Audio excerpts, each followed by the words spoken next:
ఆకాశవాణి ప్రాంతీయ వార్తలు చదువుతున్నది ఆరేపాటి వెంకటనారాయణరావు. శిక్షణ నైపుణ్యాలతో కూడిన మానవ వనరుల కేంద్రంగా దేశాన్ని తీర్చిదిద్దడంలో విశ్వవిద్యాలయాలు కీలక పాత్ర పోషించాలని ఉపరాష్ట్రపతి ఎం వెంకయ్యనాయుడు పిలుపునిచ్చారు. పట్టణ ప్రాంతాల్లో నిర్మాణ అనుమతులను సులభతరం చేయడానికి రూపొందించిన టీఎస్ బీపాస్ వెబ్సైట్ను పురపాలక శాఖ మంత్రి కేటీఆర్ ప్రారంభించారు. విదేశీ వ్యవహారాల శాఖ హైదరాబాద్లోని Indian school of business virtual పద్ధతిలో చేపట్టిన డెక్కన్ డైలాగ్ 3వ సదస్సు ఈ ఉదయం హైదరాబాద్లో ప్రారంభమైంది. తెలంగాణలో నిన్న 502 మందికి కరోనా వైరస్ పాజిటివ్గా నిర్ధారణ కాగా మరో 3 మరణించారు. పవిత్ర కార్తీక మాసం ప్రారంభమైంది. నేడు తొలి సోమవారం కావడంతో శివాలయాల్లో భక్తుల సందడి నెలకొంది. కోవిడ్ మహమ్మారిపై దేశం పోరాడుతున్న తరుణంలో ముందు జాగ్రత్తలను పాటిద్దాం. కోవిడ్ నుంచి సురక్షితంగా ఉండడానికి 3 సూత్రాలు.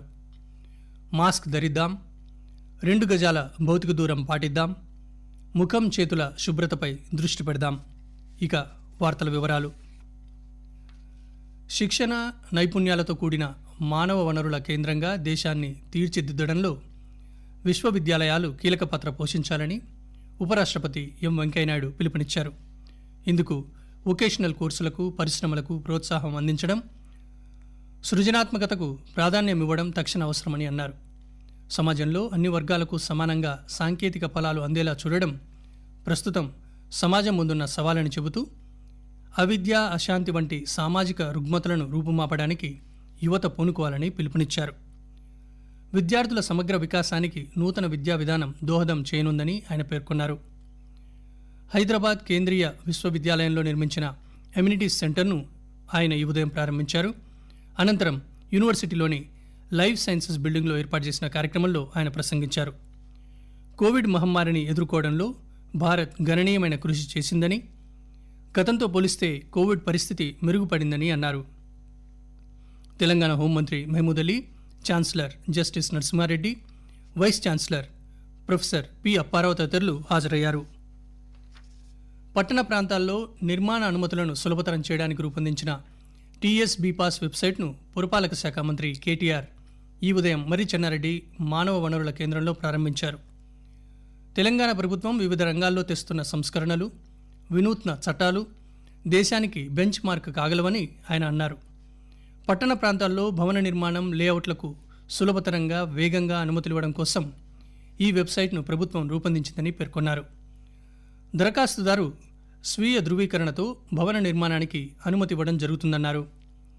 నిర్దేశించిన గడువులోగా అనుమతులు, ధృవపత్రాలను జారీ చేయడానికి ఈ వెబ్సైట్ దోహదపడుతుందన్నారు. 75 గజాల స్థలంలో నిర్మించుకునే భవనాలకు ఎలాంటి అనుమతులు అవసరం లేదని కేటీఆర్ తెలిపారు. 600 గజాల్లోపు ఇండ్లకు, 100 మీటర్ల కంటే తక్కువ ఎత్తుండే గృహాలకు స్వీయ ధృవీకరణ ద్వారా దరఖాస్తు చేసుకుంటే అనుమతిస్తారని వెల్లడించారు. భవనాల నిర్మాణాలకు 21 రోజుల్లో అనుమతులు జారీ చేస్తారని తెలిపారు. సెల్ఫ్ సర్టిఫికేషన్ విధానంలో భవన నిర్మాణాలకు అనుమతులు పొందిన పలువురికి అనుమతి పత్రాలను మంత్రి తారక రామారావు అందజేశారు.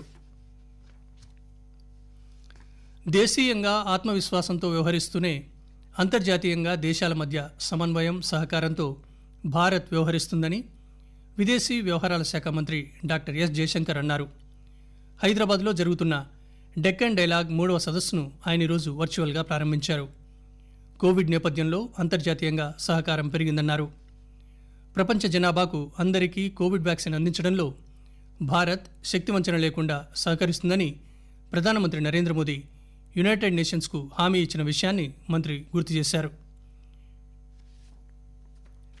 వికారాబాద్ జిల్లాలో ప్రధానమంత్రి ఉజ్వల యోజన కింద ఇప్పటివరకు 38,330 మందికి ఉచిత గ్యాస్ సిలిండర్ అందించినట్లు జిల్లా సివిల్ సప్లై అధికారి రాజేశ్వర్ ఆకాశవాణికి చెప్పారు.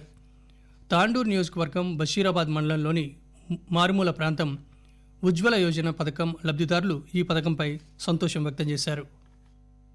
నేను district civil supply officer Vikarabad జిల్లా. నా పేరు రాజేశ్వర్. ఉజ్వల పథకం కింద జిల్లాలో ఇప్పటి వరకు 38,330 gas connections below poverty line ఉన్న నిరుపేద వారికి ఇవ్వడం జరిగింది.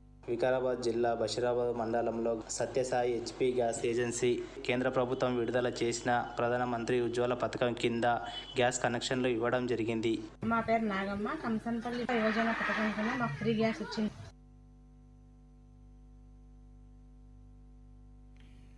ఆకాశవాణి ప్రాంతీయ వార్తలు వింటున్నారు.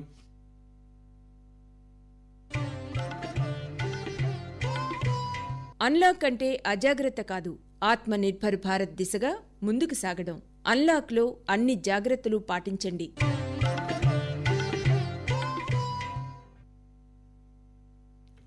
తెలంగాణలో కోవిడ్ కేసులు మరింత తగ్గుదలను నమోదు చేశాయి.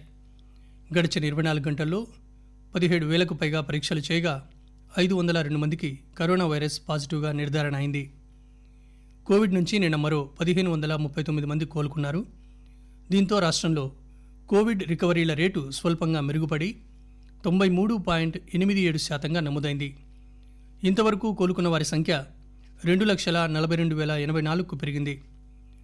ప్రస్తుతం రాష్ట్రంలో 14,000కు పైగా యాక్టివ్ కేసులున్నాయి. ఇందులో 11,000 మంది పైగా హోమ్ ఐసోలేషన్లో ఉన్నారు.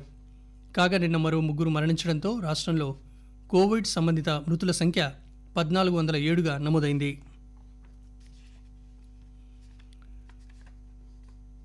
కోవిడ్ వ్యాక్సిన్ వచ్చి అది ప్రజలకు అందే వరకు ప్రతి ఒక్కరూ జాగ్రత్తగా ఉండాలని డాక్టర్ మధుసూదన్ అన్నారు. ఆకాశవాణి ప్రతినిధితో మాట్లాడుతూ చలికాలం వాతావరణంలో తేమ శాతం ఎక్కువగా ఉంటుందని, కనుక వైరస్ వ్యాప్తి ఎక్కువగా ఉండే అవకాశం ఉంటుందని వైద్య అధికారి హెచ్చరించారు. DMHO doctor Madhusudan, Warangal rural చలి వల్ల కోవిడ్ వైరస్ అనేటువంటిది వ్యాప్తి చెందే అవకాశం ఉంటుంది. ప్రజలు మాస్కులు అనేటువంటి తప్పకుండా ధరించాలి, భౌతిక దూరం పాటించాలి, హ్యాండ్ వాష్ కావాల్సిన అవసరం ఉంది.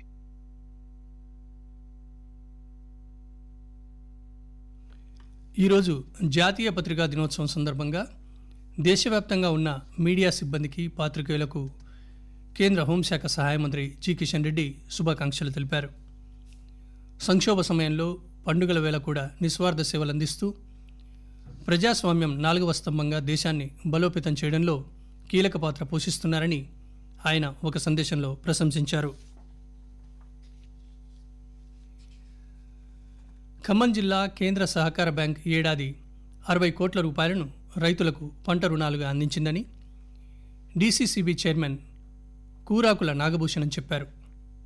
67వ సహకార వారోత్సవాల సందర్భంగా ఖమ్మం డీసీసీబీ ప్రధాన కార్యాలయంలో చైర్మన్ నాగభూషణం పతాకాన్ని ఆవిష్కరించారు. రుణాలకు సంబంధించిన నగదును మొబైల్ ఏటీఎం విధానం ద్వారా రైతులు పొందేలా చర్యలు తీసుకున్నామని తెలిపారు. కరోనా నేపథ్యంలో తెలంగాణ ఆర్టీసీ ఉద్యోగుల వేతనాల్లో విధించిన కోత మొత్తాన్ని తిరిగి చెల్లించాలని ముఖ్యమంత్రి చంద్రశేఖరరావు ఆర్థిక శాఖ ముఖ్య కార్యదర్శి రామకృష్ణారావును ఆదేశించారు. ఉద్యోగుల వేతనాల్లో 2 నెలల పాటు కోత విధించిన 50% మొత్తం చెల్లించాలని ఆదేశించారు. ఆర్టీసీ కార్మికులకు 50% పెండింగ్లో ఉన్న 2 నెలల జీతాన్ని చెల్లించేందుకు తక్షణమే 120 కోట్లు విడుదల చేయాలన్నారు. అదేవిధంగా హైదరాబాద్ నగరంలో బస్ సర్వీసులను 50% పెంచాలన్నారు. ఆర్టీసీ కార్మికులకు ఉద్యోగ భద్రత కల్పించే విధి విధానాలపై సీఎం చర్చించారు. ముఖ్యాంశాలు మరోసారి. శిక్షణ, నైపుణ్యాలతో కూడిన మానవ వనరుల కేంద్రంగా దేశాన్ని తీర్చిదిద్దడంలో విశ్వవిద్యాలయాలు కీలక పాత్ర పోషించాలని ఉపరాష్ట్రపతి ఎం వెంకయ్యనాయుడు పిలుపునిచ్చారు.